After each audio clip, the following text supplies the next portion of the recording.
That's just as true for the second major aspect of the invention revolution, connecting everything. 5G will upgrade the human experience at home and across industries as we connect virtually everything. By 2020, analysts estimate that there will be more than 20 billion installed IoT devices around the world, generating massive amounts of data. With access to this kind of information, industries of all kinds will be able to reach new levels of efficiency as they add products, services, and capabilities. The smarter these devices get, the more convenience they offer us, the more opportunity they hold for the businesses that figure out how to build them, connect them, and put the data they gather to good use. In our cities and industries, sensors will generate a steady flow of real-time information. Environmental sensors monitoring air pollution, utility meters tracking water and electricity and gas, manufacturing sensors monitoring the health and safety of their machinery. All these systems will get more productive and efficient as intelligence gets built in. We'll see these new capabilities in our homes, where smart devices will enable a new degree of connectivity and intelligence in our entertainment systems, our appliances, and everything in between. Throughout the annals of science fiction, future cities are typically dystopias. Think of the bleak lives of city dwellers in Blade Runner, Metropolis, or The Caves of Steel. Recent projections show that by 2050, 2/3 of the global population will live in cities, which makes it imperative that our future cities aren't vast urban hellscapes, but are instead smart urban centers with a dash of sci-fi, devices, roads, and lampposts all talking to each other, making life in cities safer and smoother. And this transformation is already beginning. The race to 5G is moving forward at full speed, but not without some international controversy. President Trump tweeted today that he, quote, wants to see 5G and even 6G technology in the United States as soon as possible. This is an AT&T crew installing equipment that will be crucial for a new technology promising to change the country. That technology is called 5G and will make way for ultra-fast downloads and things like self-driving cars. The potential of 5G speeds and future uses has a lot of people excited. It's even sparked a global race to be the first to roll it out, and federal regulators are pushing for the US to get out in Self-driving front. cars, smart cities, fully connected homes, robots. This is the future, and it will be powered by 5G. The G stands for generation, as in next generation wireless network, and it's going to be fast. About 10 times faster than the 4G network on your phone right now. Today it takes about 6 minutes to download a 3D movie on 4G. With 5G, it'll be 30 seconds. But 5G is about more than just super fast downloads and fewer dropped calls. It's really about connecting the Internet of Things. All those sensors, thermostats, cars, robots. The Internet of Things is changing much about the world we live in. From the way we drive to how we make purchases, and even how we get energy for our homes. Sophisticated sensors and chips are embedded in the physical things that surround us, each transmitting valuable data. Data that lets us better understand how these things work and work together. But how exactly do all these devices share such large quantities of data? And how do we put that information to work? Whether we're improving the production of a factory, giving city residents real-time updates on where to park, or monitoring our personal health, it's the common Internet of Things platform that brings this diverse information together and provides the common language for the devices and apps to communicate with each other. If something can be connected, it will be connected in the 5G world. Autonomous vehicles, smart city energy grids, transportation networks, and water systems. Hundreds of billions of microchips. But if anyone tells you that they know the details of what 5G is going to become, run the other way. The 5G revolution will touch all corners of our country. A smart city, according to whatisSmartGrid.org, is a city that harnesses technology and intelligent design to create a sustainable city. Wow. Harnessing technology, intelligent design, sustainability. Sounds awesome. Take a look at this declaration from SidewalkLabs.com, a project owned by Alphabet Inc. that claims to be reimagining cities to improve the quality of life via ubiquitous connectivity for all. Self-driving tech, weather infrastructure, climate-positive neighborhoods, a new standard of sustainability. Who could be against all this? But why do we need all of our devices, from our toasters to our thermostats to our babies' diapers, to be networked at all? Do a web search for smart homes or smart cities, and you'll find a plethora of utopian marketing schemes telling you that we need this because this kind of network will improve your life. We can set mood lighting. We can adjust the temperature without even getting up. More data means we'll save money on our energy bill, and we'll be saving the environment at the same time. Sensors on the street will let us spend less time looking for parking, and our car will even give us suggestions about what to make for dinner based on what's already in our fridge. It'll even turn on your appliances in preparation for your arrival home. But is this really about saving time and electricity? Because this also means that it will be impossible to exist in one of these cities without constantly being monitored, even in the privacy of your own home. Think about it. A smart city is the perfect infrastructure for surveillance. So who's behind the move for these smart cities? Well, let's take a look at the Smart Cities Council, which calls itself a coalition of thought leaders. It's a collection of huge multinationals: Microsoft, IBM, MasterCard, Cisco, Bechtel, and GE. Not quite the entities that come to mind when you think of sustainability. But coincidentally, they are the companies that come to mind when you think of corporate consolidation, the pillaging of the world's natural resources, surveillance, and control. Important topic. What are they, and what should we worry about? Another technology advancement that we're looking at here. It's a lot like 5G, right, and facial recognition? Well, maybe. Smart cities may be the thing of the future, right? The way they're tying all communities together, and everyone's going to have all the information about each other. And actually, it's not that different from a modern city, except they're working on data where they're going to use Uber technology and technology called Firefly to design roads and reduce congestions in our cities. And all that seems fine, right? All that seems like a good idea. Guess who's joining us on this? Lionel, our legal and media analyst. Take a look at the future for us. It sounds in principle like anything that can make my life easier is not a bad idea, but how much of my privacy will I end up giving up so that I can have a more fluid lifestyle? Oh, it'll be fluid, all right. And there's a pun I don't want to get into because this is a family show. Smart is stupid. We've got a generation right now, kids in particular, I'm sorry, born into captivity, keyless, cashless, and clueless, who believe in this world of it doesn't matter, just use whatever I've got. It's easier for me. Smart and green. When you hear smart and green, run. Rick, as we speak, you are on a 24/7 real-time worldview panopticon. You have in your pocket keyless entries. You've got a fob for your car. You've got credit cards with RFID, passports RFID, license tags. There is a place right now, if I wanted to just zoom in, where are you at any time?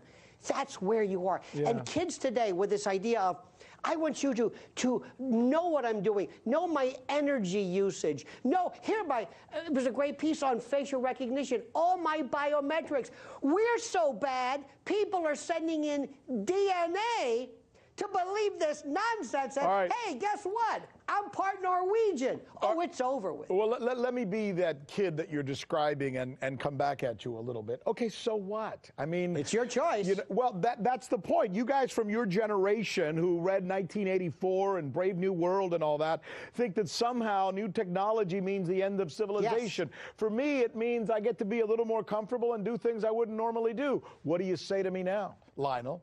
I say to you that 1984 was never intended to be an instruction manual. Listen to us. It's called history. Tolstoy said history would be a wonderful thing if only it were true. And Santayana said, if you remember this, he said that if we don't learn history, we're forced to repeat it. Relive it. Look, let me tell you something. It's too late. It doesn't matter anymore. It doesn't matter because, Rick, if I yell and howl and scream, it's already here. Yeah. We should have been talking about this 20 years ago, but we didn't because we are so gullible or thirst with anything that's new. And remember this. Remember One this show. final the thought. The moment we put RFID chips in people, it's over. Remember that, my friend. Lionel, you're awesome. It's over. You're awesome. Suggesting that gadgets like the Amazon Echo and the Google Home, you know, those things you put in your house and you talk to them, they, you know, do whatever you need to get done, I guess.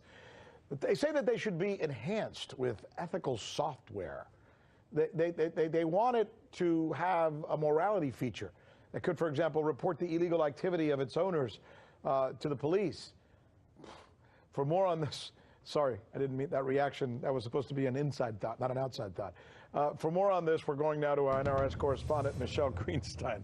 I really didn't mean to do that. It just kind of caught me by surprise, even thinking that there could be a device in my house that could call the police on me if I raise my voice at my children or something. That's nuts! No, yeah, I feel quite similarly, and you know, it's tough for me as a journalist to not editorialize because, not to be dramatic, but I think this is the beginning of the end, computers being moral arbiters. But let's get into the story. So one professor actually touted this concept at a conference on artificial intelligence in Hawaii earlier this week. She suggested that these digital assistant type devices like the Google Home or the Amazon Echo should possess a digital awareness, that they should have an internal discussion within themselves about the data that they collect, and then they should take into account both the law and personal freedoms when deciding what the right thing to do is. So here's what she told the Daily Mail. If we want to avoid our Orwellian outcomes, it's important that all stakeholders are identified and have a say, including when machines shouldn't be able to listen in. Now, I think she's actually complicating this. I think if we want to avoid Orwellian outcomes, we should not have machines with a permanent listening mode. If we want to avoid Orwellian outcomes, then maybe, you know, we shouldn't live in a society with constant surveillance. But think about just from a rudimentary level, right? I'm a dad, so I have 4 children, 2 dogs, a wife, and there's all kinds of conflict in our house sometimes. And sometimes my wife and I get mad at each other and we kind of yell at each other. And she's always right, by the way. Gotta say that on air. Yes, honey. And then there's the kids.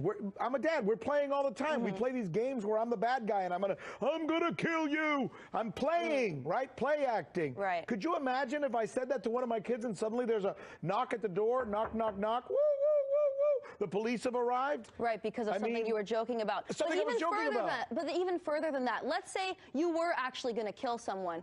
Does that like situation warrant this kind of surveillance? Yes, we may be able to catch criminals. We may be able to even prevent criminals. In some situations, save lives. There was a case in New Mexico where a smart device listened in on a domestic violence dispute and called the cops, and the cops were like, hey, if we didn't have that smart device, you know, the woman ended up being injured. What are we giving up for the sake of catching that one bad guy? And that should be a public debate. And that's a very important So we've already got smartphones, smartwatches, and even smart fridges. How about smart wallpaper?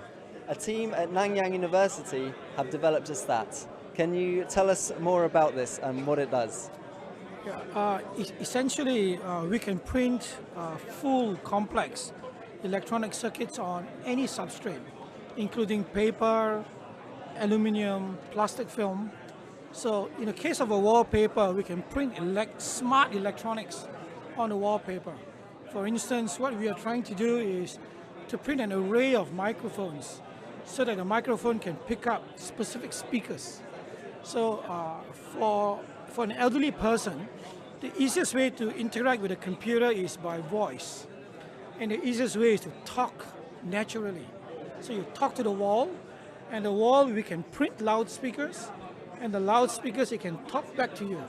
So instead of lifting your handphone and trying to call someone, you can just talk to the wall or call for help. Now, having, you know, smart city energy grids controlled by the cloud, every device in your home connected to the internet, you know, to do that, it'd be pretty expensive to run wires to every building. So everything's going to be wireless. And for that, we, of course, need infrastructure. So right now, 4G ranges for about 10 miles. 5G is just 1,000 feet. And the signals, even though they're very fast, you know, the they can basically be blocked by anything like a building, in some cases even a leaf. So small cell towers are going to be installed everywhere. Now, of course, what this means is that there's a huge privacy risk. We basically have to say goodbye to location privacy. Well, hold on a minute. Hold on. Before you get to privacy, you just said that for them to be able to pull this off, right?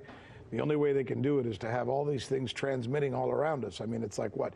Ping, ping, ping, ping. Everywhere we go, there's going to be these, what is it called? Well, it also comes with a lot of, I think what you're getting to is the wireless radiation, which comes with a lot of biological effects. This is a huge health risk as well. And this is the stuff that you've told us about in the past, right? Which has gotten so many people thinking maybe we need to hold off on this exactly. until we get it totally understood. Discover what the health risks are. Wireless radiation linked to infertility, depression, anxiety, and cancer, which is ironic because I began this segment explaining how 5G was able to remove a cancer. We're down to about 30 seconds because if I take more than that, then Lee Camp is going to basically have at it with Can't you, have okay? that. So tell us a little bit about the privacy issue. Sure. So basically, because these small cells are everywhere, that means that each cell can know your location even more precisely. There's a lot of excitement surrounding 5G technology. 5G is capable of providing broadband speeds over 100 times faster than current data speeds. That sounds pretty impressive, yet some have serious concerns.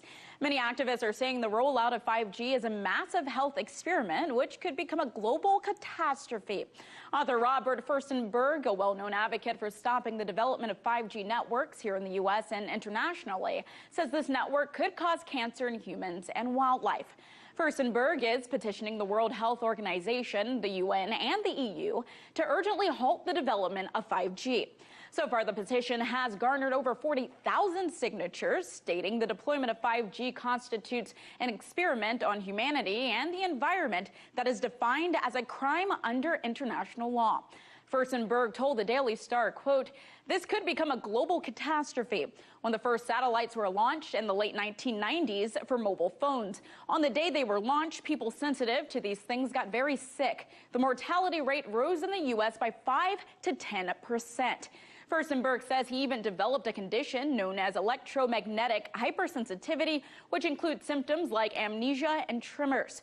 However, according to the Centers for Disease Control and Prevention, it says more research is needed before we know if using cell phones causes health effects. Although it may not be clear whether cell phone networks directly affect one's health, many within the scientific community remain skeptical and believe 5G is harmful to humans. And what some consider to be problematic is in order for the U.S. to roll out 5G, 300,000 new antennas would be required for the network to operate effectively.